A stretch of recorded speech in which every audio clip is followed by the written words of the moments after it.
뉴스 속 경제 이슈는 더 쉽고 깊게, 최신 고용 동향은 더 빠르게 전해드리는 고용브리핑 365 시간입니다. 박상률 기자 안녕하세요. 예, 안녕하십니까. 네, 오늘은 어떤 이슈인가요? 굉장히 흥미로운 주제를 들고 왔는데요. 네. 코로나 시대에 연애하는 거 쉽지 않은 분들 많을 겁니다. 코로나를 핑계로 댈 수도 있고 정말 코로나 때문일 수도 있는데 이성 만날 기회가 생각보다 좀 쉽지 않습니다. 그러다 보니까 우리 스마트폰, 온라인으로 눈을 돌리는 사람들 굉장히 많습니다. 바로 데이팅 앱이라는 겁니다.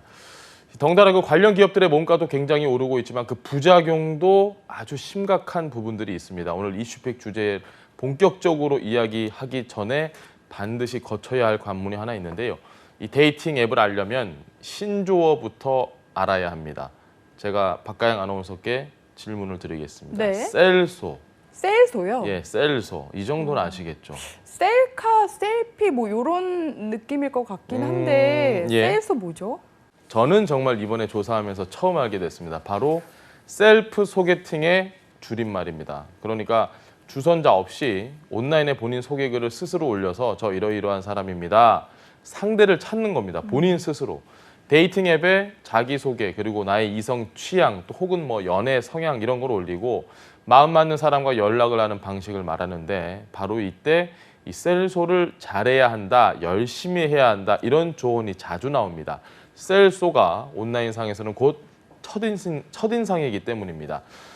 최근에 그 블라인드 앱 이야기도 아마 들어보셨을 것 같은데요. 이것도 모른 척 하실 건가요? 아, 오늘 유독 저한테 질문을 많이 하시네요. 예. 블라인드 앱은 압니다. 그 직장인들이 이메일 같은 거 인증해서 가입하는 데잖아요. 이 블라인드 앱이라는 게 뭔지는 충분히 아실 텐데 최근에 연인을 찾는 블라인드 데이팅이라고 해서 전혀 잘 모르는 남녀가 처음 만나는데도 아주 활발하게 이용이 되고 있다고 합니다. 실제로 지난 한 해 셀소나 이 미팅을 주제로 올라온 게시글은 총 11만 건으로 전년 대비 2배나 증가를 했을 정도입니다. 상황이 이렇게 되자 블라인드 운영사인 팀 블라인드는 아예 직장인 미팅 전용 앱을 따로 지난해 11월 출시하기도 했습니다. 네, 저는 사실 이 블라인드 앱으로 소개팅한다는 얘기는 많이 들어봤습니다. 코로나19랑 좀 맞물리면서 지금 세계적으로도 이 데이팅 앱의 인기 아주 뜨겁습니다. 모바일 데이터 분석 플랫폼 앱 애니에 따르면 지난해 세계 데이팅 앱 다운로드 수는 5억 6천만 회를 기록을 했습니다. 여기에 세계 소비자들이 쓴 비용 무려 30억 달러, 약 3조 3천억 원이나 됩니다. 전년과 대비하면 15% 늘어난 건데요. 지금 이대로의 성장세라면 한 2024년 정도에는 약 4조 700억 원을 넘을 것으로 보입니다. 우리나라 역시 데이팅 앱을 통한 지출이 증가하고 있는 추세인데 지난해 국내 소비자들은 이 데이팅 앱에 약 830억 원을 쓴 것으로 나타났습니다. 코로나 사태 최대 수혜 기업으로 꼽히는 곳과 순위를 좀 비교를 해보면 과연 어느 정도로 나올 것 같습니까? 최대 수혜하면은 넷플릭스, 뭐 유튜브가 그쵸. 생각이 나는데 설마 데이팅 앱이 더 많이 벌어들인 겁니까? 설마가 사람 잡는다고 정말요? 정확하게 지적을 네. 해주셨습니다. 특히 미국에서 많이 쓰이는 데이팅 앱 틴더 아마 좀 들어보셨을 알죠. 예, 그렇죠. 예. 많이 쓸 수도 있고 틴더는 이 게임 분야를 제외하고는 전 세계에서 소비자 지출이 가장 높은 모바일 앱으로 집계가 됐습니다. 우리가 잘 아는 유튜브 3위고 넷플릭스는 6위를 차지한 데 반해서 데이팅 앱이 틴더가 2위를 차지한 겁니다. 실제로 한 데이팅 앱의 경우에는 이용 시간이 지난해 대비 94%나 급증했는데요.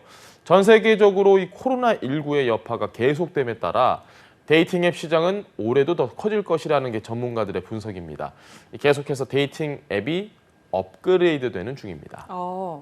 박 기자도 이렇게 설명을 잘 하시는 걸 예. 보니까 이용을 해보셨나요? 저는 조사차 어쩔 수 없이 여러 가지 어플을 쓸 수밖에 없었네요. 그러시군요. 예. 그렇게 또 피해 가시는군요. 네네, 감사합니다. 네, 어쨌든 시장이 계속해서 급성장을 하다 보니까 경쟁이 치열해질 것 같은데 아무래도 이제 앱들도 각자 차별화를 하려는 전략들을 많이 모색을 할 것 같습니다. 네, 비대면이 지금 표준으로 자리 잡고 있는 상황인데 영상 데이트도 아주 이 붐이 일고 있는 것 중에 하나입니다.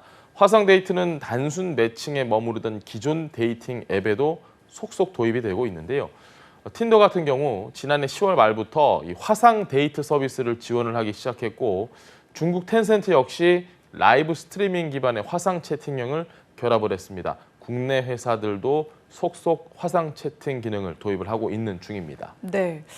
확실히 코로나19의 영향으로 이렇게 가파르게 성장도 했겠지만 예. 세대별로도 온라인에서 만나는 친구에 대한 인식이 확실히 다른 것 같아요. 젊은 세대일수록 어렸을 때부터 이 인터넷을 접해서 온라인으로 맺은 관계 거부감이 그렇게까지는 높지 않다고 합니다. 대학내일 20대 연구소의 지난해 6월 조사 결과를 보면요. G세대라 불리는 15세에서 24세의 청년층은 22.3%가 온라인 커뮤니티에서 만난 사람을 친구로 여기는 것으로 나타났습니다. 여기에 반해서 밀레니얼 세대인 25세부터 39세만 해도 앞서 박가영 아나운서가 얘기했던 것처럼 한 14.3% 정도만 친구로 여길 수 있다 이렇게 답을 했습니다. 네, 지금 세대별로 좀 비교를 쭉 해주셨잖아요. 박 기자는 여기에 안타깝게도 포함이 안 되는 것 같네요. 아니죠. 포함이 되는데. 아, 그런가요? 예, 저는 표준정과 세대입니다. 자, 그리고 예. 넘어가겠습니다. 기성세대일수록 이 온라인으로 만난 사이는 통상 단기적이거나 좀 가벼운 관계로 치부를 하기 마련인데요. 하지만 스위스 제네바 대학 연구진이 지난해 말 내놓은 연구 결과는 저희가 알고 있는 이런 상식을 깼습니다. 데이팅 앱으로 만난 커플의 관계 만족도는 오프라인에서 만난 커플과 다를 바가 없었고 오히려 함께 살려는 욕구가 더 강한 것으로 나타나기도 했습니다. 상황이 이렇다 보니 데이팅 앱의 전성시대는 앞으로 더 가속화할 것으로 보이는데요. 기업 가치 역시 껑충 뛰는 모양새입니다. 네, 특히 코로나19 영향을 받으면서 기업 가치가 이전과 이후로 많이 달라졌을 것 같습니다. 틴더와 매치, 힌지 등의 이 데이팅 앱을 보유한 미국 매치 그룹의 주가는 지난 1년 사이 60달러대에서 150달러대로 2.5배가 됐습니다. 지난 2월에는 틴더의 경쟁 서비스인 이 데이팅 앱 범블이 나스닥에 상장을 했는데 시가총액이 무려 21억 5천만 달러를 기록했습니다. 하지만 이런 승승장구 속에서도 위험한 불씨가 아주 많이 있습니다. 예, 맞습니다. 제가 나이가 많아서가 아니라 예. 이런 피해 기사들을 많이 봐서 아마 불안한 게 아닐까 싶은데요. 그럴 수 있죠. 이게 워낙 불특정 다수를 대상으로 하다 보니까 피해 뉴스 잇따르고 있습니다. 맞습니다. 만남을 전제로 수천만 원의 사기를 당하거나 아니면 성적 희롱을 당해서 논란이 된 적이 좀 있습니다. 이 한국 소비자원 조사 결과에 따르면 데이팅 앱 사용자 500명 가운데 절반인 49.8%가 관련 피해를 경험한 적이 있다라고 답을 했는데요. 피해 유형별로 보면요. 상대방으로부터 원치 않는 계속적인 연락이 가장 많았습니다. 그런 만큼 전문가들은 비대면 시대 온라인을 통한 만남은 자연스러운 현상이라면서도 지나친 의존은 경계할 것을 조언합니다. 문제는 이런 사용자들의 조심에도 불구하고 우후죽순 생겨나고 있는 데이팅 앱 이용 과정에서 조직적인 사기를 당할 수도 있다는 겁니다. 아무래도 데이팅 앱을 많이 이용할수록 그에 따른 부작용도 늘어나기 마련인데 예. 지금 말씀하신 조직적 사기는 뭔가요? 프로필을 허위로 입력하는 사람이 아주 많고요. 또 과하게 과금을 유도하는 앱들도 아주 많다는 겁니다.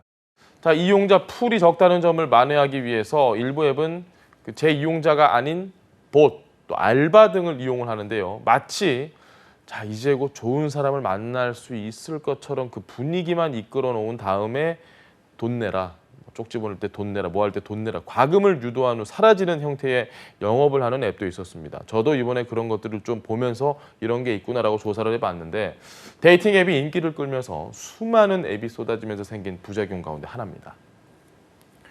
네, 데이팅 앱의 급성장에 걸맞는 적절한 제도적 안전장치가 반드시 필요해 보입니다. 오늘도 박상률 기자와 함께했습니다.